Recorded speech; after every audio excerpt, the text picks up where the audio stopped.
بسم اللہ الرحمن الرحیم الحمدللہ رب العالمین والصلاة والسلام علی رسولہ الکریم اما بعد۔ آج بتاریخ 27 اپریل سن 2020 گروپ سوال شیخ مقصود حفظہ اللہ سے جوابات سیریز SSMS 412 نشر ہونے جا رہی ہے۔ امید کے بغور سماعت فرمائیں گے۔ گروپ نمبر 10 شروع کرتے ہیں شیخ محترم۔ گروپ نمبر 10 یا اس سے اور دیگر سوالات ہمارے پاس آئے ہیں، جیسے کہ حرمین کو لے کر کہ حرمین میں جہاں پر آج 10 رکعت تراویح کا آغاز کیا گیا ہے، اس سے پہلے 20 رکعت کو لے کر بہت ہی مسئلے کھڑے ہوتے تھے۔ پہلا تو میرا سوال اس میں یہ ہے کہ شیخ محترم یہ جواب دیں کہ لوگ یہی دلیل دیا کرتے تھے کہ پہلے آپ لوگ 8 پڑھتے ہو اور حرمین میں 20 رکعت ہوا کرتی ہے، لیکن اب آج اس سال حرمین میں 10 رکعت کیا گیا، تو لوگوں نے کہا کہ یہ لوگ منمانی کرتے ہیں یا فلاں کام ہوتا ہے۔ ان سب کا ہم کیا جواب دیں گے؟ پہلی بات تو یہ ہے کہ ایک اصولی اور قاعدے کی بات ہے کہ اہل علم کے نزدیک، علماء اصول کے نزدیک اہل حرمین کا عمل حجت نہیں ہے۔ یہ ایک اصولی بات ہے، اور امام مالک رحمہ اللہ اہل مدینہ، اور وہ بھی ان کے اپنے زمانے میں، اس وقت اہل مدینہ کے عمل کو حجت مانتے تھے، اور سارے لوگ ان کے مخالف تھے، حناف بھی اور شوافی بھی، اور یہ بھی ہے کہ نہیں ہے کہ کسی بھی ملک، کسی بھی شہر، کسی بھی گاؤں، کسی علاقے والے کا عمل حجت نہیں ہوتا۔ تو اس لیے اصل مسئلہ یہ ہے کہ اہل حرمین کا عمل ہمارے لیے یہ حجت ہم یہ نہیں تھا، بلکہ شرعی دلیل نہیں ہے، ہم اسے کسی شرعی دلیل کے طور پر پیش نہیں کر سکتے، اس لیے کہ اس کے متعدد وجوہات ہو سکتے ہیں۔ ایک بات۔ دوسری بات یہ ہے کہ جب تک مسئلہ آپ کے موافق تھا تب تو منمانی نہیں تھی، اور جب مسئلہ آپ کے خلاف آ گیا ہے تو آپ اس کو منمانی کہہ رہے ہیں، تو اس کا مطلب یہ ہے کہ آپ کا مقصد حق کی تلاش نہیں ہے، آپ کا مقصد کیا ہے؟ اپنی تائید ہے، آپ کا مقصد عصبیت ہے، آپ کا مقصد جو ہے ایک پگڈنڈی پر چلنا ہے، اس سے کسی کو دوسری طرف ہونے نہیں دینا ہے، اور دوسرے کو گمراہ کہنا ہے کہ نہیں ہے؟ تیسری بات یہ ہے کہ حرمین شریفین میں جو ایک بنیادی چیز ہے، حرمین شریفین میں اس میں کوئی شک نہیں ہے کہ 20 رکعت تراویح ہوتی تھی اور زمانے سے چلی آ رہی ہے۔ اس سلسلے میں ہم ہمیشہ یہ بات کہتے تھے کہ وہاں پر 20 رکعت کو سنت نبوی، یا جیسا کہ احناف سنت مؤکدہ کہتے ہیں، وہ لوگ سنت مؤکدہ سمجھ کر کے نہیں پڑھتے۔ اس کی 2 وجہ ہے جو پڑھنے کی ہے۔ ایک تو یہ ہے کہ حرمین وہ کسی خاص علاقے والوں کا نہیں ہے، کسی خاص گاؤں اور کسی خاص مسجد کا نہیں، مسلک کا نہیں ہے، ایک عالمی چیز ہے۔ تو وہاں پر جب دیکھا کہ ہاں اکثر فقہی مذاہب والے جب اس طرف گئے ہوئے ہیں، تو ایک ایسی چیز ہے اسی کو باقی رکھا۔ شروع میں یہ تھا کہ اصل جو امام تھا وہ پڑھا دیتا، تو بعد میں لوگ اس کو پوری کرتے تھے، لیکن ظاہر بات اس طریقے سے خلفشار مچتا تھا، ہر آدمی اپنا امام چاہے گا۔ تو کیا کیا کہ ایک ہی امام کو اس حکومت نے 2 امام متعین کر دیے، ایک 10 پڑھاتا ہے اور دوسرا 10 پڑھاتا ہے کہ نہیں؟ اور یہ بھی دلیل ہے کہ ان کے نزدیک 20 سنت مؤکدہ نہیں ہے کہ آخری عشرے میں وہ کتنی بڑھا دیتے ہیں، وہ 30 ہو جاتی ہے، 23 بجائے کتنی پڑھتے ہیں؟ 33 پڑھتے ہیں، ہے کہ نہیں ہے؟ اور اس سلسلے میں حق بات بھی یہی ہے، اس لیے کہ یہ تو شیخ سدیس ہیں حفظہ اللہ، ان سے پہلے جو شؤون الحرمین کے تھے الحسین، ان سے پہلے شیخ محمد بن عبداللہ بن سبیل تھے جو امام حرم تھے۔ ان کے فتوے میں یہ بات آج بھی موجود ہے کہ وضاحت کے ساتھ کہتے ہیں کہ سنت نبوی اور افضل کیا ہے، 8 رکعت یا 10 ہی رکعت ہے۔ سنت نبوی اور افضل کیا ہے؟ 8 رکعت اور 10 ہی رکعت ہے، لیکن اگر کوئی شخص نفل کی نیت سے اس پر زیادہ پڑھتا ہے تو ہم اس کو ناجائز نہیں کہتے، لوگوں کے لیے اس میں آسانی ہے، اور اسی پر قدیم زمانے سے بہت سے علماء کا اس کے اوپر عمل چلا آ رہا ہے۔ تو یہ وجہ تھی، نہ یہ تھی کہ حرمین میں اسے سنت مؤکدہ اور سنت نبوی سمجھ کر کے پڑھا کرتے تھے۔ اور یہ اس کی سب سے واضح دلیل ہے کہ ایک ایسی صورتحال پیش آئی کہ اب لوگ سارے وہاں پر موجود نہیں ہیں، ہے کہ نہیں ہے؟ نہ تمام بھائی ادھر حنفی اختلاف کا ڈر ہے کہ ہاں بھائی یہ حنفی ہے، یہ مالکی، شافعی، لوگ کہیں کہ نہیں 20 کیوں نہیں ہوتی، اور لوگ اپنی جماعت بنا کر الگ الگ پڑھنا شروع کر دیں گے، ہے کہ نہیں ہے؟ یہاں 8 پڑھ کے 10 اور پوری کرنا شروع کر دیں گے۔ اب جب یہ خطرہ نہیں رہ گیا ہے ایک وقتی طور پر، جب وہاں پر پابندی ہے لوگوں کے آنے جانے کی، اس لیے سنت نبوی جو ہے اسی کے اوپر باقی رکھا اور باقی کو حذف کر دیا۔ جی جی جی، یعنی اس میں یہ بھی سوال پیدا ہوتا ہے شیخ محترم کہ تراویح اور تہجد رمضان میں کیا 2 الگ نام ہیں یا ایک ہی نام ہے؟ دیکھیے، اصل چیز یہ ہے کہ تراویح اور تہجد میں نام کا فرق ہے، اصل نماز کا فرق نہیں ہے۔ اصل پوری نماز جو رات کی ہے وہ قیام اللیل کہلاتی ہے، تہجد کہلاتی ہے، اور اسے بھی یہ تراویح جو نام ہے یہ فقہا کی اصطلاح ہے، یہ بعد میں تابعین اور ان کے بعد شروع ہوا ہے۔ کیوں؟ اس لیے کہ میں ہمیشہ کہتا ہوں کہ آج کی تراویح اس وقت کی تراویح سے بہت مختلف تھی۔ اس وقت لوگ 2 رکعت 4 رکعت پڑھ لیتے تھے، اور جب اتنی لمبی قرات کیا کرتے تھے کہ لوگوں کے پیروں میں درد، تھک جایا کرتے تھے لوگ، تو تھوڑی دیر بیٹھ کر کے آرام کر لیتے تھے۔ ترویحہ معنی کیا ہوتا ہے؟ آرام کرنا، راحہ سے ہے نا، آرام کر، اسی لیے 1 ترویحہ 2 ترویحہ، یعنی 2 رکعت کو 1 ترویحہ، 2 رکعت کو 4 کو 2 ترویحہ کہتے، یعنی اس کے بعد آرام کرنا، ہے کہ نہیں ہے؟ تو اصل یہ ہے کہ دونوں نمازیں کیا ہیں؟ ایک ہیں۔ اللہ کے رسول صلی اللہ علیہ وسلم نے اسے قیام رمضان کا نام دیا ہے، تراویح کا نام نہیں دیا، اور وہ حدیث جو مائی عائشہ سے صحیح بخاری وغیرہ میں بالکل صراحت کے ساتھ ہے، حضرت ابو سلمہ ابن عبد الرحمن نے مائی عائشہ سے یہ سوال کیا تھا کہ اللہ کے رسول صلی اللہ علیہ وسلم کی نماز رمضان کی راتوں میں کیسے ہوتی تھی؟ یعنی ایک سوال تھا کیسے پڑھتے تھے، لمبی یا کچھ اور بھی تھی؟ تو مائی عائشہ نے بڑے واضح طور فرما دیا، خواہ رمضان ہے یا غیر رمضان ہے، رمضان ہو یا غیر رمضان ہو، آپ صلی اللہ علیہ وسلم 8 رکعات سے زیادہ نہیں پڑھا کرتے تھے۔ اس کا مطلب یہ ہے کہ یا تو آپ کہیے کہ آپ تراویح نہیں پڑھتے تھے، تو پھر سنت مؤکدہ کیسے ہوگی آپ کے نزدیک، ہے نا مائی عائشہ؟ دوسری چیز یہ ہے کہ جن حدیثوں میں یہ آیا ہے کہ آپ صلی اللہ علیہ وسلم نے 3 دن، چاہے مائی عائشہ کی روایت ہے یا حضرت ابو ذر کی روایت ہے، جن روایات کو بھی 3 دن تراویح پڑھانے کا ذکر ہے، ان میں سے آخری میں یہ ہے کہ آپ صلی اللہ علیہ وسلم نے رات کے بالکل آخر تک نماز پڑھائی، یہاں تک کہ صحابہ کرام کو یہ خطرہ ہوا کہ آج ہمیں سحری ملے گی کہ نہیں ملے گی۔ اب سوال یہ ہے کہ تہجد کا وقت کون سا رہ گیا تھا؟ کون سا تہجد کا وقت رہ گیا؟ تو یہ فرق کرنا کہ تراویح اور تہجد دونوں الگ چیز ہے، اس پر شرعی طور پر کوئی دلیل نہیں ہے۔ اسی لیے بعض علماء احناف جو منصف ہیں وہ بھی یہ مانتے ہیں کہ ہاں تراویح اور تہجد دونوں ایک چیزیں ہیں۔ غیر رمضان میں وہی تہجد ہے، اور رمضان میں اسے کیا کہا جاتا ہے؟ تراویح کہا جاتا ہے کہ نہیں ہے؟ اسی لیے خود محمد ابن حسن الشیبانی جو ابو حنیفہ رحمہ اللہ کے شاگرد اور علماء فقہاء احناف میں امام ابو حنیفہ کے بعد ابو یوسف اور ان کا تیسرا مقام ہے، وہ خود اپنی کتاب معطا کے اندر نقل وہی قیام رمضان، یعنی رات کو کیا ہے، یعنی اسے قیام رمضان جو رات، تو کہنے کا مطلب یہ ہے کہ یہی چیز علامہ انور شاہ کشمیری رحمہ اللہ نے لکھی ہے کہ میرے نزدیک دونوں میں فرق کرنا کوئی اس کی دلیل نہیں ہے، تو اصل دونوں ایک چیزیں ہیں، دونوں میں کوئی فرق نہیں ہے۔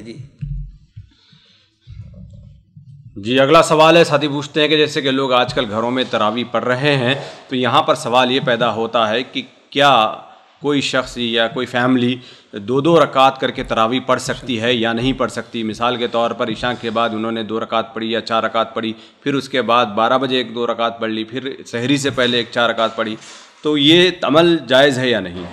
کوئی حرجہ نہیں، بلکہ یہ سنت کے موافق ہوگا۔ حدیث اگر سنت حدیث رسول کے موافق ہوگا، اگر ہم نہ کہیں سنت کے موافق، جیسے کہ صحیح بخاری ہی میں مائی عائشہ رضی اللہ عنہا کان یصلی 4 فلا تسأل عن حسنهن وطولهن ثم یصلی 4، پھر آپ 4 پڑھتے تھے، اور اسی میں ہے کہ اللہ کے رسول صلی اللہ علیہ وسلم وتر کی نماز پڑھنے سے پہلے سو جایا کرتے تھے، تو گویا آپ 4 رکعت پڑھ کر کے آرام کرتے تھے، پھر آپ 4 رکعت پڑھتے تھے، یا رکعت پڑھنے کے بعد پھر آرام کر کے پھر آپ جو ہے 3 رکعت وتر پڑھا کرتے تھے، تو اس میں کوئی حرج نہیں ہے۔ اگر انسان کو اسی میں سہولت ہوتی ہے، اسے خشوع اور خضوع ملتا ہے، اس کا دل لگتا ہے، تو کوئی بات نہیں، اچھی چیز ہے۔ جی یہاں پر سوال پیدا کرتے ہیں لوگ کہ افضلیت والا وقت کوئی شمار کیا جائے گا اس میں تراویح کے لیے کہ عشاء کے بعد پڑھیں گے تو زیادہ افضل ہے گا؟ اصل تو یہی ہے کہ تراویح کی نماز جو قیام اللیل ہے اس کا افضل وقت آدھی رات کے بعد ہے، آدھی رات کے بعد ہے، لیکن صحابہ کرام کے زمانے ہی سے، صحابہ کرام کے زمانے ہی سے یہ چلا آ رہا ہے کہ لوگ رمضان میں اسے عشاء کے فوری بعد پڑھتے ہیں، فوری بعد پڑھتے ہیں، اسی لیے یہ طریقہ بہتر ہے، اس میں لوگوں کے لیے آسانی ہے۔ لیکن انسان اکیلے ہے، انسان ایک دو آدمی ہے اپنے گھر میں، تو اس کے لیے افضلیت وہی باقی رہے گی جو آدھی رات کے بعد ہے۔ اس کی دلیل کیا ہے؟ وہی حضرت ابو عبد الرحمن القاری کی جو روایت ہے کہ حضرت عمر رضی اللہ تعالی عنہ انہوں نے لوگوں کو متعین تو کر دیا کہ ایک امام کے پیچھے ابی بن کعب کے پیچھے پڑھیں، لیکن اپنے اس میں شریک نہیں ہوتے تھے، بلکہ خود کہتے ہیں کہ ایک بار نکلے اور دیکھا کہ لوگ ایک امام کے پیچھے جمع ہیں تو کہا کہ ماشاءاللہ یہ کتنی اچھی چیز ہے، کتنی اچھی بدعت ہے۔ کہا کہ اس وقت جس وقت لوگ جا کر کے سو جاتے ہیں وہ اس سے افضل ہے جس وقت میں لوگ نماز پڑھ رہے ہیں، جس وقت میں لوگ نماز پڑھ رہے ہیں۔ تو فرق کیا جائے گا جماعت کا اور فرق کیا جائے گا ایک گھر یا افراد کا، ہے کہ نہیں؟ آپ جانتے ہیں ہر جگہ جو سہولت لوگوں کے لیے تراویح جماعت سے پڑھنے میں پہلے وقت میں ہے وہ آخری وقت میں نہیں ہے۔ بہت سے لوگ ہیں کہیں ہاں بھائی حاضر ہیں، آئیں گے جائیں گے، لیکن گھر جانے کے بعد اور کام میں مشغول ہو گئے، سو گئے، کوئی اور ضرورت ہے، ہوتا ہی نہیں ہوتا ہے۔ لیکن جو ہے اگر پہلے ہی میں پڑھ لیتے ہیں تو اس میں نشاط اور چستی رہتی ہے، اس لیے اسے مقدم کیا گیا ہے۔ جی اگلا سوال ہے، ساتھی پوچھتے ہیں شیخ محترم جیسے کہ اس سے پہلے آپ نے جواب دیا تھا کہ بچے کی امامت جائز ہے، لیکن ایک ساتھی نے ایک ویڈیو کلپ بھیجی ہے جس میں معروف مولانا یہ بیان کر رہے ہیں کہ بچہ یعنی نابالغ اگر ہو تو وہ بالغ کی امامت نہیں کر سکتا، اس کی نماز نہیں ہوگی، تو اس کا کیا جواب دیں گے؟ بھائی دیکھیے، اصل چیز یہ ہے کہ کیا حدیث سے کوئی ایسی حدیث ثابت ہے کہ اللہ کے رسول صلی اللہ علیہ وسلم نے یہ بیان فرمایا کہ نابالغ کے پیچھے بالغ کی نماز نہیں ہوگی؟ اور وہ حدیث جو صحیح بخاری میں ہے کہ عمر، ان کا نام عمر ابن سلمہ، کہ اللہ کے رسول صلی اللہ علیہ وسلم کے زمانے ہی میں وہ نابالغ تھے اور بالغوں کی امامت کیا کرتے تھے۔ تو دیکھیے اصل چیز جواز کی ہے، اصل چیز کیا ہے؟ جواز کی، افضلیت کی نہیں ہے۔ ہمارے یہاں اس سلسلے میں لوگ بسا اوقات تجاوزات سے کام لیتے ہیں، یہ نہیں دیکھتے کہ یہ بچہ اگرچہ قرآن زیادہ پڑھا ہے، اس کی قراءت ہے، آیا یہ طہارت کے مسائل کو یعنی جو ذوری موٹے موٹے طرح جانتا ہے کہ نہیں جانتا ہے، صدقے سہو کے مسائل کو اس طرح جانتا ہے کہ نہیں جانتا ہے۔ یعنی نابالغ اگر ایسا ہے کہ جس سے قرآن اچھا آتا ہے اور نماز کے جو موٹے موٹے مسائل ہو سکتے ہیں ان سے واقف ہے تو کوئی بات نہیں، امامت کرے، اس کی امامت مقدم ہوگا، وہ ہے نا۔ تو یہ ایک جائز کی شکل ہے، نہ یہ کی افضلیت کی۔ اقرؤہم لکتاب اللہ ہے، لیکن اس کے ساتھ ساتھ یہ بھی ہونا چاہیے کہ وہ نماز کے مسائل کو جان بھی رہا ہو۔ جی یہاں پر یہ سوال ہے کہ مثال کے طور پر اگر کوئی 10 پارے کا بڑا یعنی بالغ حافظ ہے اور ایک 30 پارے کا نابالغ بچہ ہے، تو یہاں پر افضل کون ہوگا؟ بھائی نابالغ بچہ جو ہے وہ کیا صحیح طور پر نماز کے طہارت کے مسائل کو سمجھتا ہے تو ٹھیک ہے، وہ افضل ہوگا، وہ افضل ہوگا اقرؤہم لکتاب اللہ کی بنیاد پر۔ جی جی جی۔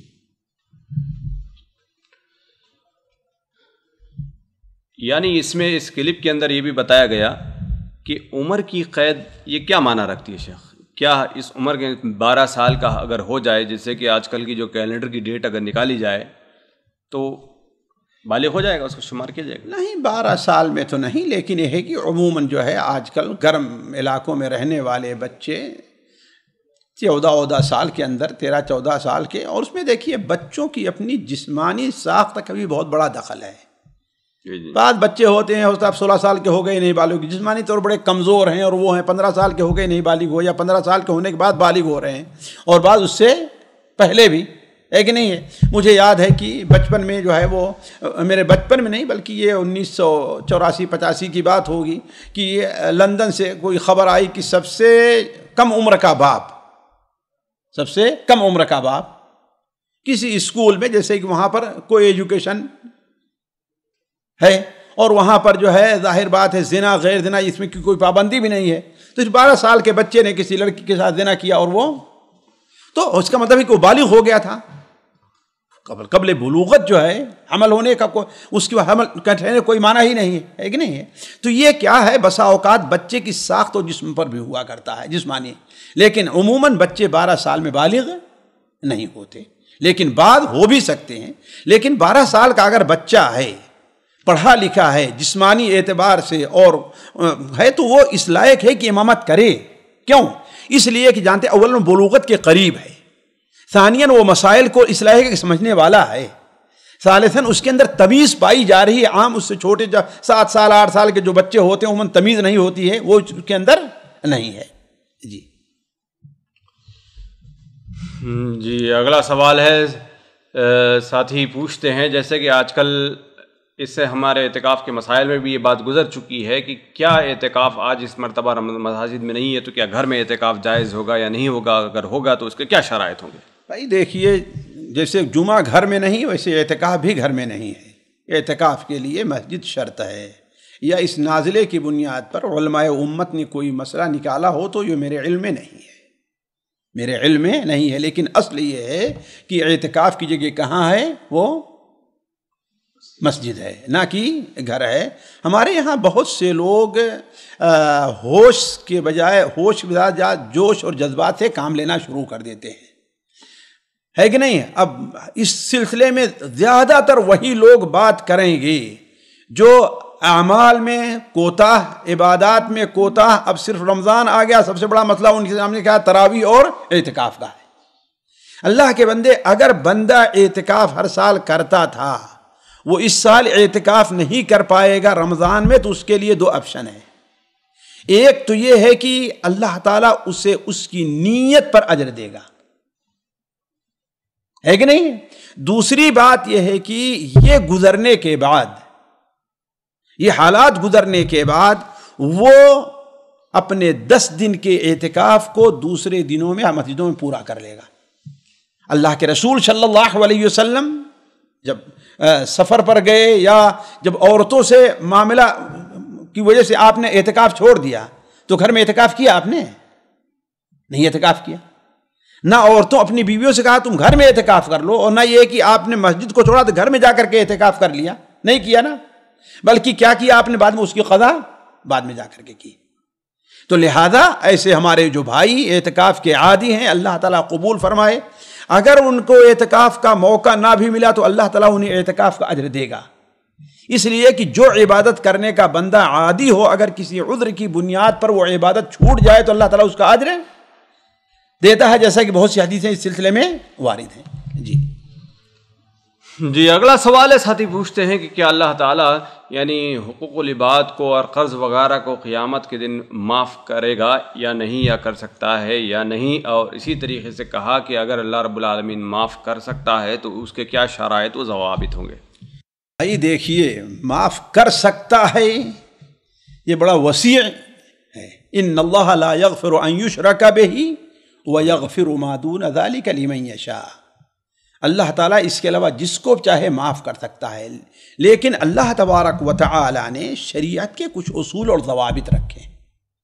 انہی اصول اور ضوابط میں سے ایک ضابطہ یہ ہے کہ یہ ظلم جو ہوتا ہے، ظلم اپنے عام معنی میں، ہمارے اس معنی میں مارنا گالی دینا یہ نہیں، عام جو ظلم ہوتا ہے اس کی 3 صورت ہے۔ ایک ظلم ہے جو بندے کا اللہ کے ساتھ ہے، یعنی اللہ کے حقوق میں کوتاہی کرنا۔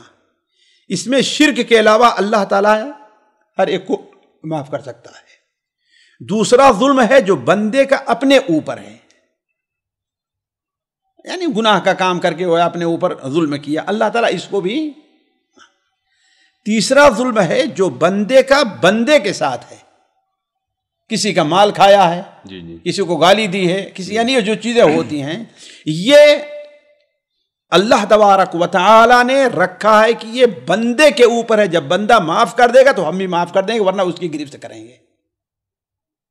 بندہ معاف کریں گے ورنہ ہم اس کی گرفت کریں گے.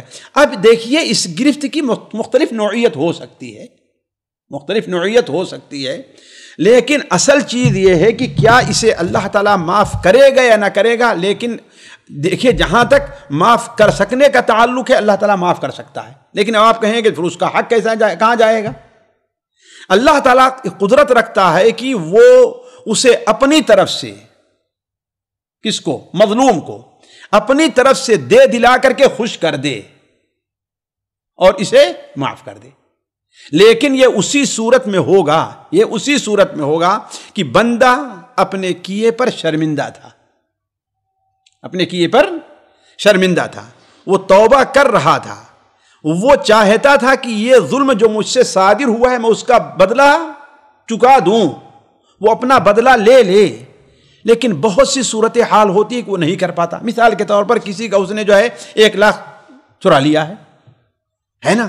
اب ایک غریب ہو، مزدور ہو، 1 لاکھ اس کے پاس جمع ہونا، 1 لاکھ ریال کہاں جمع کر پائے گا وہ؟ ہے کہ نہیں؟ اور اس سے کہتا ہے مجھے معاف کر دو، تو بسا اوقات معاملہ کیا ہوتا ہے کہ اس کو پائے گا بھی نہیں کس کا تھا وہ.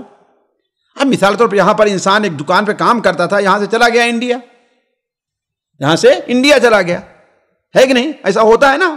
اب وہاں سے دوبارہ اس کو کیسے اس سے معافی مانگے؟ ہر آدمی کے پاس یہ امکان، صلاحیت نہیں ہوتی کہ ہاں ٹیلی فون کرے اور یہ کرے، مطلب ہوتا ہے نا. تو وہ انسان شرمندہ ہو اور اس کی مکمل نیت ہو کاش کہ مجھ سے ہوتا ہے میں اس بدلہ دے دیتا. تو اگر یہ کڑھن، یہ توبہ ہے تو امید کی جاتی ہے کہ اللہ تعالیٰ اسے معاف کر دے گا. لیکن پھر کیس کیا ہوگا؟ اللہ تبارک و تعالیٰ مظلوم کو اپنی طرف سے نیکیاں دے گا. اس سلسلے میں ایک ضعیف حدیث بھی وارد ہے جو شرعی اصول سے دور نہیں ہے کہ اللہ کے رسول صلی اللہ علیہ وسلم ارشاد فرماتے ہیں کہ اے لوگوں میں صلح کراؤ، اس لیے قیامت دن بندہ اللہ تعالیٰ بندوں کے درمیان صلح کرائے گا. وہ کیسے؟ کہ ایک شخص آئے گا اور کہے گا اے اللہ تعالیٰ میرے ساتھ اس نے یہ کیا ہے، میرا یہ مال کھایا، مجھے اس نے مارا تھا اور یہ کیا تھا. اب اللہ تعالیٰ دیکھے گا اس بندے کے پاس کوئی نیکی تو رہی نہیں گئی ہے، اب یہ معاف کرنے کے لیے تیار نہیں ہے اور یہ بیچارہ پریشان حال ہے. تو اللہ تبارک و تعالیٰ ایک ایسا محل ظاہر کرے گا اس شخص کے سامنے، مظلوم کے سامنے. تو کہے گا کہ وہ بندہ پوچھے گا، اللہ تعالیٰ دیکھو اس محل کو. تو جب اس کی طرف دیکھے گا تو کہے گا یہ رب کس کے لیے ہے؟ کہا یہ اس کے لیے ہے جو اپنے بھائی کو معاف کر دیتا ہے.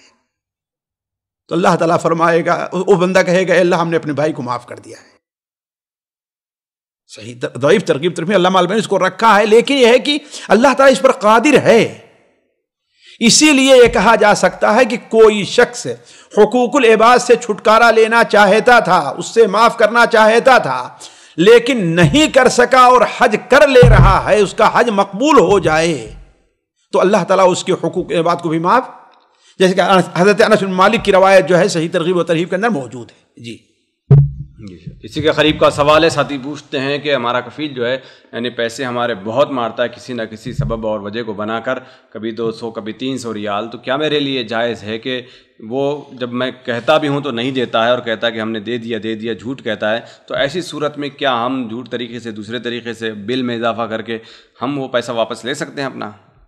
بھائی دیکھیے، میں یہاں بیٹھ کر کے اس کی اجازت نہیں دیتا، اس لیے کہ لوگ اس چیز کو بہانہ بنا لیں گے، ہے کہ نہیں ہے. اور یہ ہے کہ سوال یہ ہے کہ ہمارے یہاں آج لوگوں کے اندر امانت داری کی کمی ہے، علمی اعتبار سے کمی ہے. وہ یہ سمجھتے نہیں کہ ہم سے کیا کوتاہی ہو رہی ہے ان کے عمل میں. آدھا گھنٹہ 15 منٹ لیٹ جائیں گے لیکن یہ سمجھیں گے نہیں میں کوئی کمی کر رہا ہوں. جا کر کے کام کرتے رہیں گے، لیکن اگر وہی کام ان کو ٹھیکے پہ دے دیا جائے تو ایک آدھے گھنٹے میں کر دیں گے، اور ویسے دیا جائے تو اس کے لیے 1 دن لگائیں گے. تو یہ نہیں سمجھتے ہم اندر کیا کوتاہی ہے. تو ہم اپنے بھائی سے یہ کہیں گے آپ صبر کرو، اللہ کے ہاں کوئی چیز ضائع ہونے والی نہیں ہے. آپ اس دنیا میں جتنا اس پیسے کے محتاج ہیں، اس سے کہیں اور کہیں زیادہ اس کے محتاج کہاں ہوں گے؟ آپ قیامت کے دن ہوں گے. اللہ تعالیٰ کے ہاں کوئی چیز ضائع نہیں ہے. تو آپ صبر کریں اور اس سے کہہ بھی دیں گے ٹھیک ہے آپ نہیں دیتے تو ہم اللہ تعالیٰ کے ہاں تم سے لیں گے، اور معاملہ اللہ پر چھوڑ دیں. جی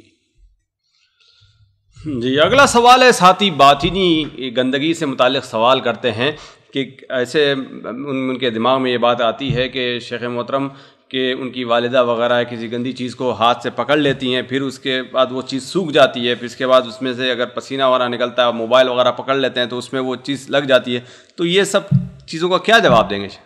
کیا اللہ تعالیٰ اس پر پکڑ کرے گا انسان کی؟ اللہ کے بندے، اولاً تو کیا آپ کی والدہ یہ تعمدن کر رہی ہیں؟ ایک چیز. دوسری چیز یہ ہے کہ کیا آپ کے موبائل میں وہ گندگی ظاہر ہے، دکھائی دے رہی ہے؟ لگی آپ کو دکھائی دے رہی ہے؟ اگر لگی دکھائی دے تو آپ اس کو صاف کر لیے، دھول لیجئے. ورنہ صرف شبہے کی بنیاد پر کہ ہاں والدہ نے وہ جو ہے میرا جو چھوٹا بھائی ہے اس کی پوٹی صاف کی تھی، اس کی گندگی صاف کی تھی، اور پھر پتہ نہیں ٹھیک سے دھویا تھا کہ نہیں، آ کر کے ہمارے موبائل کو پکڑ گندا ہو گیا. یہ تو وسوسے والی بات ہے، شیطان کو اپنے دماغ میں جگہ دینے والی بات ہے کہ نہیں ہے؟ اصل ہمیں مکلف بنایا گیا ہے کس کا؟ ظاہر کا.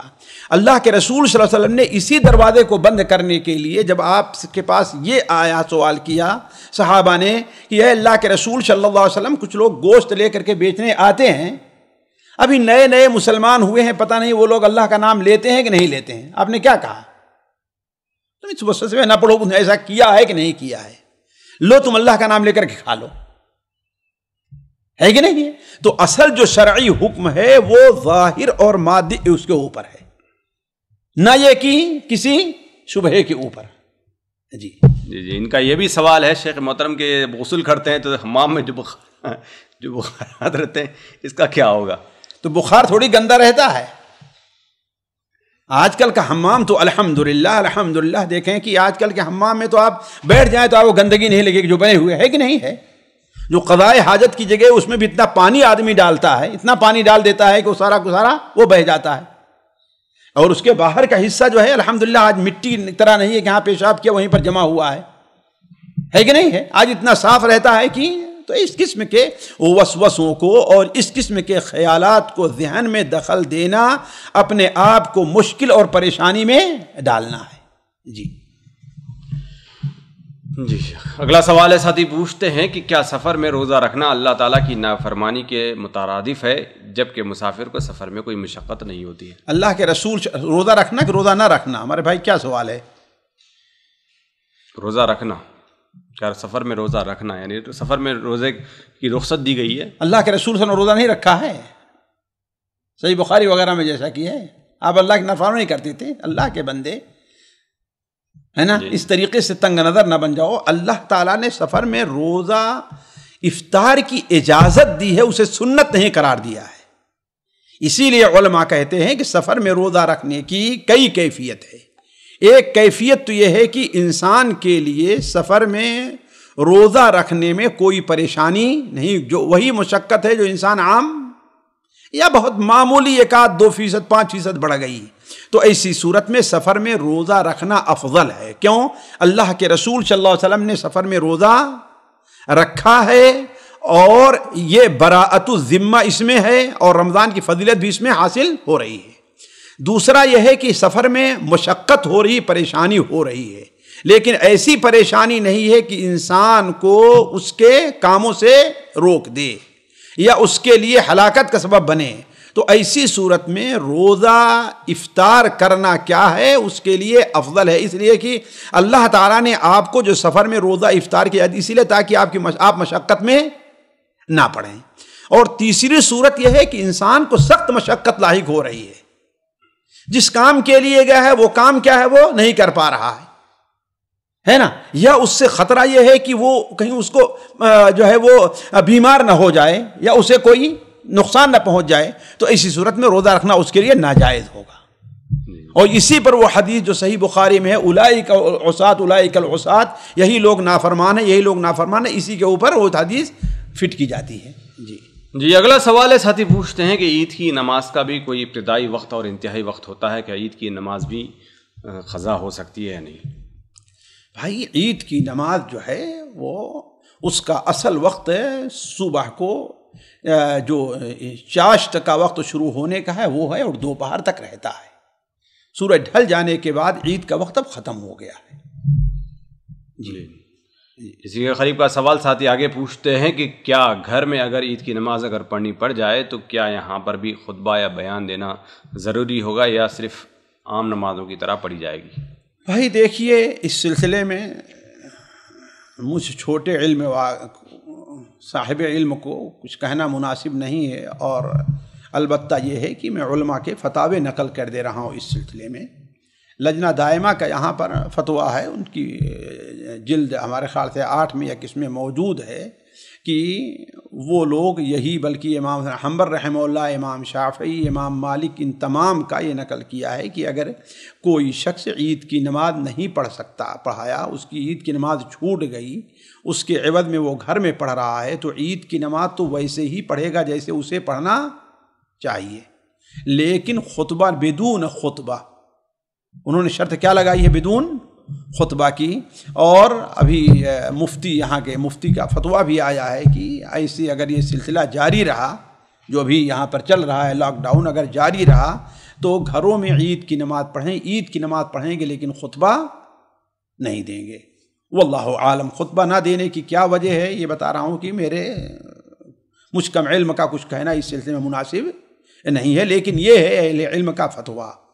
اور بتایا نا کہ وہ لجنہ دائمہ نے امام مالک کا، امام شافعی کا، صرف امام ابو حنیفہ اس کے مخالف ہیں، وہ تو کہتے ہیں کہ عید کی طرح نہیں پڑھی جائے گی، 2 رکعت ہے نا، جماعت سے نہیں پڑھی جائے گی۔ کیا ہے؟ جماعت سے نہیں پڑھی جائے گی، اکیلے لوگ پڑھیں گے۔ لیکن جو ہے وہ دوسرے علماء ہے کہ جماعت سے بھی پڑھ سکتے ہیں، لیکن خطبہ نہیں دیں گے بدون خطبہ۔ واللہ عالم، واللہ عالم۔ یہ جمعہ کے حکم میں نہیں آئے گا شریف؟ ہاں، میں بات کہنا چاہتا، ذہن سے نکل گئی ہے کہ ہمارے کچھ بھائی جو ہے اس کو جمعہ پر قیاس کرتے ہیں۔ دیکھیے، جمعہ عید سے مختلف ہے۔ جمعہ ایک ایسی چیز ہے جس کا ایک بدل ہے، کیا ہے؟ وہ ظہر کی نماز ہے، لیکن عید کا کوئی بدل نہیں ہے، لہذا اس پر قیاس نہیں کیا جائے گا۔ یعنی جیسے جمعہ گھر میں نہیں پڑھا جائے گا، لیکن عید کی نماز گھر میں پڑھ لی جائے گی۔ جی، تو پھر یہاں پر خطبہ بھی جواز بن جائے گا؟ میں نے کہا کہ میں خاموش، میں کچھ نہیں کہتا، ہم نے علماء کے فتوے نقل کر دیے ہیں۔ آپ کیا دلائل ہے؟ اب مجھے نہیں یار انہوں نے کچھ کیا دلیل دی ہے، لیکن یہی ہے کہ بدون خطبہ نماز پڑھیں گے، بغیر خطبہ کے۔ جی، جبکہ قیاس یہی چاہتا ہے کہ جب عید پڑھے تو خطبہ بھی ہونا چاہیے۔ واللہ اعلم۔ جی، اگلا سوال ہے، ساتھی لمبا سا سوال کرتے ہیں کہ بیوی اپنے میکے ملنے گئی اور وہاں پر کچھ جھگڑا ہوا، انہوں نے کہا کہ بیوی نے کہا کہ میں نہیں آؤں گی، تو شوہر نے کہا کہ تم جیسا مناسب سمجھو۔ اب اس کے بعد بیوی والوں نے کوئی کیس بھی کر دیا، ابھی 5-6 مہینے ہوا ہے، تو ساتھی پوچھتے ہیں کہ کیا یہ خلا ہو گئی یا نہیں ہوئی؟ اور اسی میں ان کا اگلا سوال ہے کہ کیا رشتہ دار جو 5-6 مہینے سے کوئی بیچ میں آ بھی نہیں سکتا، کوئی اس موضوع کو کے قریب بھی نہیں آنا چاہتا ہے، وہ گنہگار ہوں گے یا نہیں؟ دیکھیے، جہاں تک پہلی بات کا تعلق ہے، خلا قطعاً نہیں ہوگی۔ خلا کے لیے شوہر کی موجودگی اور اس کی رضامندی ضروری ہے۔ خلا کے لیے شوہر کی موجودگی اور اس کی رضامندی ضروری ہے۔ اگر موجود نہیں ہے تو کسی کو اپنا وکیل بنا دے یا کہہ دے، تو بغیر شوہر کی رضامندی کے خلا نہیں، بغیر شوہر کی رضامندی کے فسخ ہو سکتا ہے، وہ خلا نہیں ہو سکتا۔ ایک چیز۔ دوسری چیز، یہ کہاں کا مسئلہ ہے؟ آیا ہمارے ہند و پاک کا ہے یا کہ یہاں کا ہے؟ ہند و پاک میں ہمارے ہاں عموماً جو وہ کورٹ ہے، وہ کورٹ غیر شرعی ہے، اس کا فیصلہ قبول نہیں کیا جائے گا الا کہ حالت اضطرار ہو۔ اور یہاں پر تو عورت اور گھر والوں کی زیادتی سمجھی جا رہی ہے، نہ یہ کہ شوہر کی ہے۔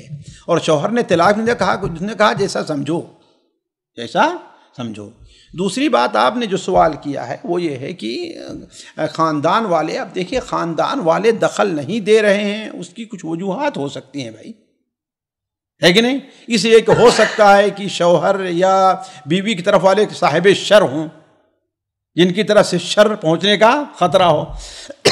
مثال کے طور پر بیوی کی طرف سے ایسے لوگ ہوں کہ اگر ان میں سے کسی نے کہا تو ہاں وہ بھی اس کے خلاف بھی جا کر کے کیس کر دیں گے، یا ایسے دبنگ ہیں ماریں گے، یعنی ہو سکتا ہے نا۔ تو یہ جو فیصلہ ہوگا وہ اس بنیاد پر ہوگا کہ کیا وجہ ہے جو دخل نہیں دے رہے ہیں۔ جی اگلا سوال ہے، کچھ خواتین گروپ سے شامل کیے جاتے ہیں. پہلا سوال ہے، بہن پوچھتی ہیں کہ اگر کوئی نمازی دل میں یہ سوچے کہ میں تو پکا نمازی ہوں اور میں تو بے نمازی اس سے اچھا بہتر ہوں، تو کیا اس طریقے سے یہ تکبر مانا جائے گا یا گناہ ہوگا؟ بھائی دیکھیے، کیا یہ بات وہ بطور کبر کے کہہ رہا ہے، بطور بڑائی کے کہہ رہا ہے، یا کہ بطور تحدیث نعمت کے کر رہا ہے کہ نہیں؟ ظاہر بات، ایک جو نمازی ہے وہ بے نمازی سے بہتر ہے کہ نہیں؟ ایک جو عبادت گزار ہے وہ غیر عبادت گزار سے افضل ہے. لیکن اگر وہ بطور کبر کے اور فخریہ طور پر کہہ رہا ہے، ظاہر بات یہ چیز غلط ہے. فلا تزکوا انفسکم هو اعلم بمن اتقى، ہے کہ نہیں؟ لیکن ہے کہ بطور تحدیث نعمت کے ہے کہ الحمدللہ کم سے کم ہم ویسے تو نہیں، اللہ نے ہمیں ویسے تو نہیں بنایا ہے، اللہ کا شکر ہے. تو یہ چیز کیا ہے؟ بطور تحدیث نعمت کے، اس میں کوئی حرج نہیں ہے. جی اگلا سوال ہے، بہن پوچھتی ہیں کہ اگر کوئی شخص یعنی چارپائی پر لیٹا ہوا ہو یا نیند میں ہو یا بیدار ہو، تو کیا اس کے سامنے، اس کو اپنے سامنے رکھتے ہوئے نماز پڑھنا درست ہوگا یا نہیں ہوگا، جبکہ کوئی مجبوری بھی نہ ہو وہاں پر؟ بھائی کوئی مجبوری نہ ہو تو حاجت تو ہو سکتی ہے کوئی. دیکھیے اصل یہ ہے کہ ناپسندیدہ کام ہے یہ، لیکن ناجائز نہیں ہے. اس سلسلے میں ایک حدیث وارد ہے جو مشکل سے چل کر کے حسن کے درجے کو پہنچتی ہے، حضرت عبداللہ ابن عباس سے رضی اللہ عنہ کی وہ حدیث جو سنن ابو داؤد میں ہے کہ لا تصلوا قبل خلف النائم والمتکلم، ہمارے خیال سے ہے سویا ہوا جو انسان ہے یا جو باتیں کر رہا ہے اس کے پیچھے نماز نہ پڑھو. اصل میں اس کی وجہ یہ ہے کہ جو باتیں کر رہا ہوگا سامنے تو اس سے نماز میں خشوع اور خضوع جاتا رہے گا. اسی طریقے سے سویا ہوا اس کا کوئی بھروسہ نہیں کب پلٹ آئے اور آپ کی نماز میں خلل ڈال دے. لیکن جہاں تک جواز کا تعلق ہے وہ جائز ہے. حضرت عائشہ رضی اللہ تعالی عنہا کی چارپائی نبی کریم صلی اللہ علیہ وسلم کے بالکل قبلے کی طرف ہوتی تھی، اس لیے کہ چھوٹے چھوٹے گھر تھے. حضرت ام سلمہ کی جو چارپائی تھی وہ کیا بغل تھی، آپ کے نماز پڑھنے کی جگہ جو اس کے بغل میں تھی. لیکن آپ صلی اللہ علیہ وسلم نماز پڑھنے حضرت عائشہ کی جو چارپائی تھی وہ اس کے سامنے تھی، اور حضرت عائشہ وہاں پر لیٹی رہتی تھیں، آپ وہاں پر نماز پڑھا کرتے تھے. بلکہ بسا اوقات جو ہے کبھی نیچے ہوا مائی عائشہ سوئی ہیں تو آپ کے سجدے کے جگہ پر ان کا پیر رہتا، آپ اس کو چھوتے تھے کہ آپ پیر کنارے کر لو تاکہ میں سجدہ کروں. تو اس میں کوئی حرج نہیں ہے. جی البتہ یہ ہے کہ عام جو صورتحال ہے اس میں بہتر یہ ہے کہ، لیکن یہ ہے کہ آپ کے ہاں مسحری ہے، چارپائی ہے، اس پر آپ کی بیوی یا آپ کا بچہ سویا ہوا ہے، آپ نیچے نماز پڑھیں تو اس میں کوئی حرج کی بات نہیں ہے انشاءاللہ. جی اگلا سوال ہے، بہن پوچھتی ہیں کہ شیخ محترم جیسے کہ حدیث میں ہے کہ اگر کوئی مکھی وغیرہ اگر گر جائے کھانے میں، پانی وغیرہ کسی چیز میں، تو اس کو ڈبا کر نکالنا چاہیے، تو کیا یہ حکم مچھر اور دوسرے کیڑے وغیرہ جو ہوتے ہیں اس پر بھی یہ مشتمل ہوگا یا نہیں؟ بھائی دیکھیے یہ دوسرے کیڑوں وغیرہ کا وہ حکم نہیں ہوگا، اس لیے کہ مکھی کے بارے میں اللہ کے رسول صلی اللہ علیہ وسلم نے صراحت کر دی ہے کہ فَإِنَّ فِي أَحْدِ جَنَاحِهِ دَاءٌ، اس کے ایک باز پر میں کیا ہے بیماری ہے، وہ فی اخرى شفا، اور دوسرے میں کیا ہے شفا ہے. اور وہ جب کسی چیز پر بیٹھنا چاہتی تو پہلے اسی